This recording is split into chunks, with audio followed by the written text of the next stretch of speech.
Hey guys, welcome back to my channel. Today I wanted to do another Erika Explains video, explaining today why I'm vegan. So I know that this is kind of a controversial topic in general. Food habits, what people eat, what they don't eat can sometimes sort of be a heated discussion. I don't want to cause any controversy. I firmly believe that every person, every body is different. Everyone's bodies process foods differently. Like some people have allergies to certain foods, whereas others don't. What works for me may not work for you, / probably won't work for you, because we all process food differently. I made this decision, it wasn't sort of an overnight decision, which I'll get into, but I did as much research as I could and kind of experimented with a bunch of different foods and just kind of stuck with what felt good for me and like what made my body feel good.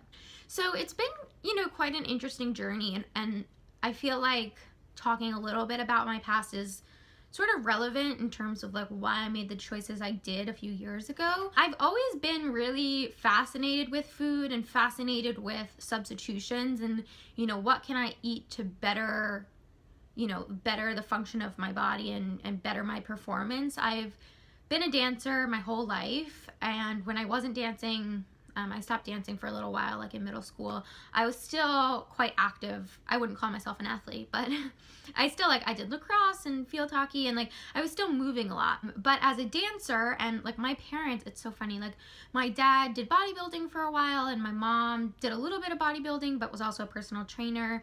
So the body and what it can do has always been a part of my life, and has always been a part of my family's life, and I feel like it's a little bit genetic too.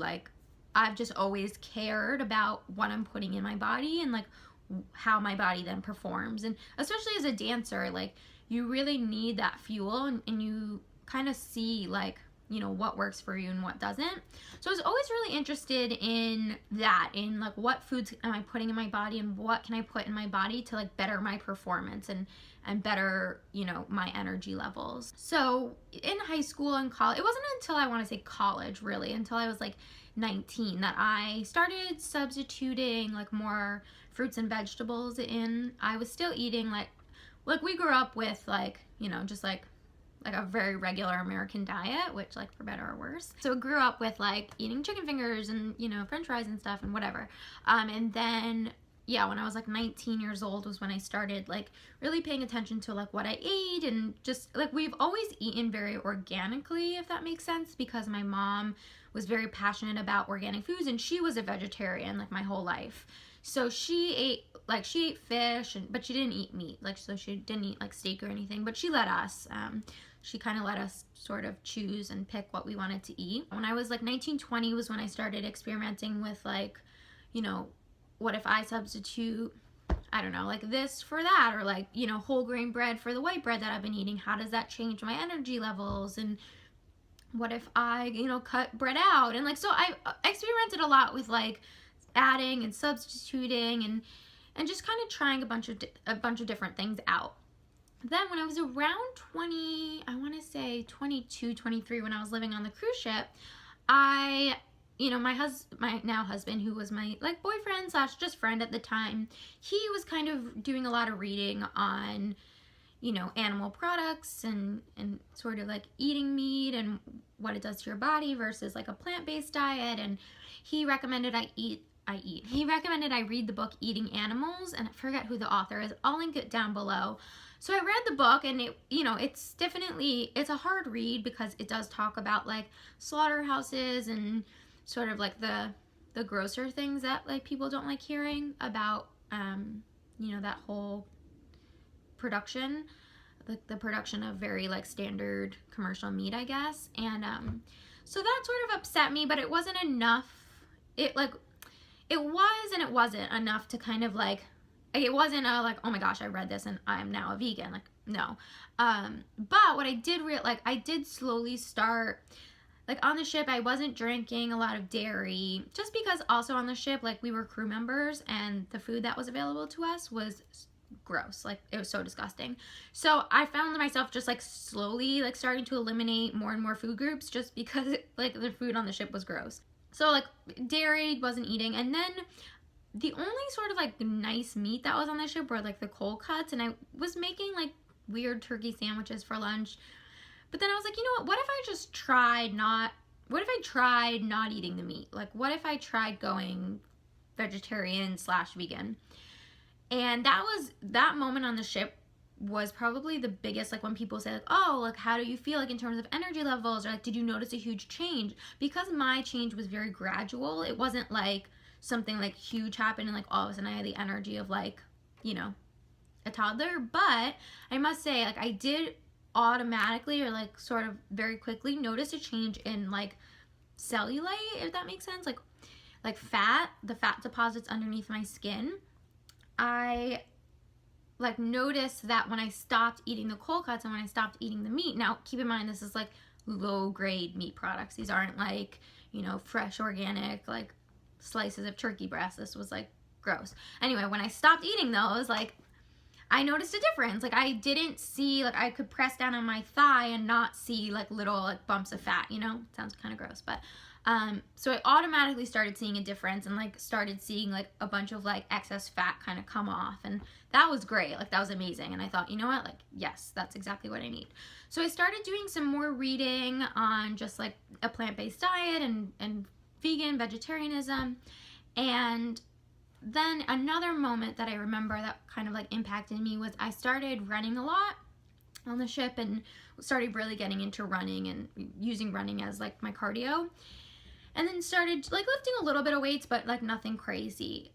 But I started like really feeling my own muscles. And, you know, it's so funny that you can go so long. I went like 20 years without really like feeling my muscles and like feeling like just really connecting with the muscles themselves. And it was this moment, I had a weird moment where I was like, oh, like I don't want to eat the muscles of other animals. Like their muscles are like my muscles. Like I wouldn't want to eat this on them, you know? Like it was a weird, like a very personal moment, and it's like that obviously doesn't happen to everyone, but it was a very, like, it was personal for me, and it was just a moment where I thought like, oh yeah, like I can feel my muscles working and I don't want to eat them. That doesn't make any sense, but you know what I mean. So still I wasn't like fully, you know, vegan yet. Then I finished the ships, I want to say in about 2013, and I moved up with my husband, who was my boyfriend at the time, moved to Toronto for a little while to do my, well, first I moved there just to kind of figure out life, and like we wanted to spend some time together because we both had been on different ships, but you know, trying to figure out life.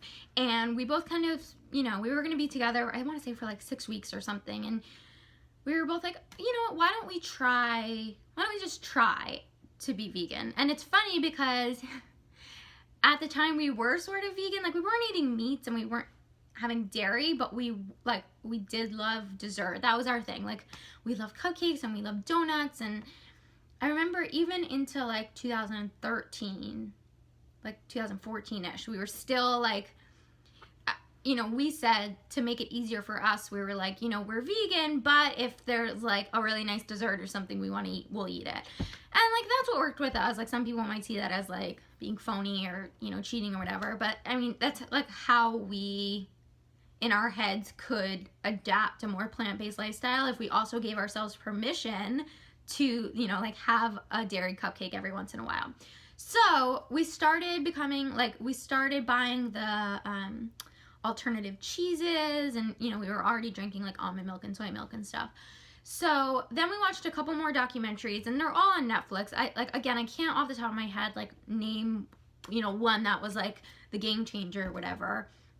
But there are so many documentaries on Netflix that, you know, talk about factory farming and processed foods, which is like its own thing, but you know what I mean, like the benefits of adapting a plant-based lifestyle, or just, you know, cutting like meat out from your diet. So I want to say then it was like maybe a year or so of kind of that back and forth of like, you know, we're vegan, but you know, we're touch and go sort of thing. And then it just sort of happened, like I want to say the whole country kind of, I don't want to say it was a fad, but it sort of like became a little more mainstream to be a vegan. And before we knew it, which like, such a amazing time to be alive, like before we knew it, there were so many alternatives to dairy products, especially desserts, which was what we like cared the most about, which is so silly. But like vegan cupcake places opened up, vegan bakeries, like there's so many brands that all of a sudden experience this like explosion in product development, and before we knew it, we were just like fully vegan without any issues. And so that was amazing. And a lot of vegan restaurants opened up in Toronto. It just became so easy to be plant-based and so easy to become and stay like a vegan from about then on. So I think we've been strictly vegan now for about 3.5 years, which is pretty good. And I feel great. But it's like anything else. I think my body just has now adapted to it. Obviously, I've been to the doctor many a time between then and now, and everything has been fine. Everything is checked out. I'm not like low in anything, or, I do still take vitamins and stuff, which is good. I think the biggest question always is like, well, where do you get your protein from? And there is protein in other sources other than just meat, which like, check out some of the documentaries, read a little bit on the lifestyle, and there's always like lists and lists of like places where you can get protein or like healthy carbs, healthy fats. It's been, people say like, oh, don't you miss cheeseburgers, or don't you really miss like pizza, and it's funny, like I don't, because we still eat those things, we just eat them with different ingredients. So like the other day we had these like gorgeous veggie burgers, and we, there's so, again, like because there's been such an explosion in like people wanting a plant-based diet, like there's been so many companies creating these substitutes. And that's not to say that they're healthy. I think there's a huge difference between being vegan and healthy versus like being vegan and unhealthy. And I'm like a little guilty of it sometimes. Sometimes I eat chips and macaroni and cheese, and like I know it's not good for me. Like vegan mac and cheese, obviously it's processed and like, it's not great, but I still eat it. And it's like anybody else. Like some days you're eating healthy and some days you're not. It's just like, what are you eating, and what's the source of that food? And yeah, the only thing that I miss is funny. The only thing I miss are eggs. And I think that's because I grew up on eggs. Like we made eggs all the time. Like we had eggs every morning for breakfast, and like, that's what I miss the most, are like egg dishes. So yeah, I mean, and again, like I'm the type of person, like I do believe, like I can't with animal cruelty. Like I love animals so much. That's probably now the biggest reason why I'm vegan and why I'm like a very strict vegan, is because like, I'm looking at my cat. Like I love all animals. I know people don't eat cats here, at least, but like all animals, I love them. And so I would never want to eat one. That's just me. I would never want to eat one. And like, again, eating is such a personal thing, and every person's body is so different. Everyone needs different things. I know we all, like, there's like base nutrition, like we all need certain amounts of certain food groups, but at the same time, I do really believe that it's a little bit different for everybody, and we can't do this blanket statement of like everybody needs to eat chicken or everybody can only eat tofu. And I think, you have to experiment and you have to play around, and like whatever makes you feel good at the end of the day and keeps you healthy, I think is, what you should be eating. I don't think that, anyone should feel like they have to eat a certain thing or, eliminate certain things in their diet just because, people on YouTube say so. So yeah, that's why I'm vegan. I hope you guys enjoyed this video. If you have any questions, any further questions about like my vegan lifestyle, food that I eat, food that I don't eat, leave me a comment down below, ask, and I will definitely respond. If not in the comments, maybe in just a completely different video. And yeah, thanks so much for watching. Give this video a thumbs up, and I'll talk to you really soon. Bye!